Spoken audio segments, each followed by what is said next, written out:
And you've been around the sport for so long. Yeah. You've seen so many levels and ages of player. The trendy thing now, really in any sport, but especially the NHL, is this new era of hockey. Yeah. And I think the Flyers are a great example of that.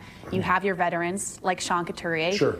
And you've got your young guys like a Cam York. How do you bridge that gap, and how different is it to communicate to guys like that? Well, the old school, it would be the veterans and the rookies. The rookies kept their mouth shut. I mean, that is not. That's changed. To me, the youngest have a voice, just like the older. There's going to be a respect factor, and I've never seen a rookie be disrespectful in the times I've been, in the teams I've been, but I think that there's a voice for everybody. I think that's what bridges culture and the locker room tightness, where everybody has a voice. You know, you got a guy like Coots as a captain. I'm going to really rely on him. I'm going to really ask a lot out of him to help me, especially build my relationships with the players. And he's going to have a big voice for me. But just like the young guys, the Cam Yorks, Mitch Koffs, these guys are going to have a voice too. So I'm anxious to work with these guys. And I know you have a lot of work to do, a lot of tape to watch, a lot of things to check off the box. But what are you excited about? When you look at this team, what do you have? What are you excited about? Yeah, the growth. You know, the development and growth that's there.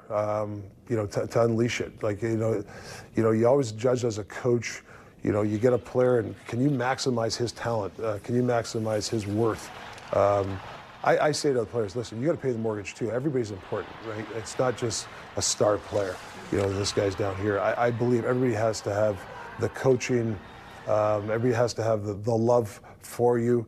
Those are the sort of things that everybody should get, and hopefully I can supply for the guys.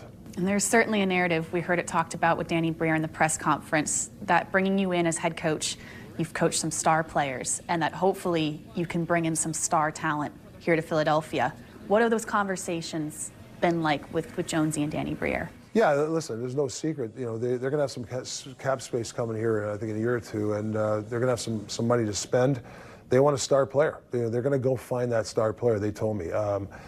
Can I help them get that guy? I hope so. I do have good relationships with the guys around the league.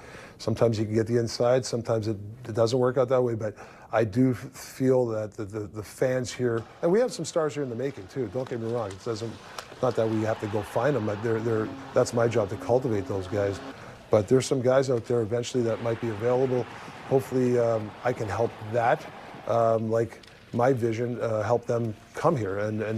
But Philly sells itself too. It's a great organization. The emblem has always been a strong, you know, the jersey's always been strong around the NHL, you know, and the fan base is incredible. When this city buzzes, when it wins, it's crazy around here. So I want to be part of that. I think it hurts people around here when you see the Flyers on the back page. I mean, let's face facts. I think, how do we get them on the front page? And I think that's a collective group of us.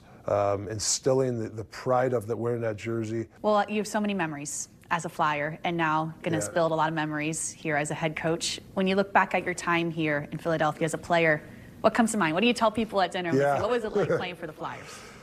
I always tell the story, like, sometimes as a hockey player, or any athlete, something you don't have, you just don't have it. You know, I remember driving over the Walt Whitman Bridge to a game. I'm like, man, I got no legs. I'm tired.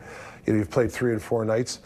But once you hit that ice, those Flyer fans, just from my memory, they're like, nope, Talk, you can't be tired. Let's go. They just the way they cheered you on, or they get on the other team.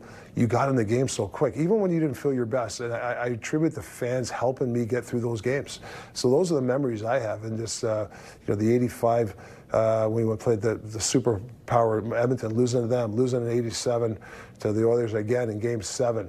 You know, being like I said, being part of the Comcast family as an analyst, and you know the heartbreak of the Flyers losing to Chicago in the finals, so close, right? Just how can we get over the top? How can we get those where you're flipping the other side, where you're holding the Stanley Cup? That's the goal, and there's going to be a lot of hard work to get there, and you know, we have to embrace that hardness.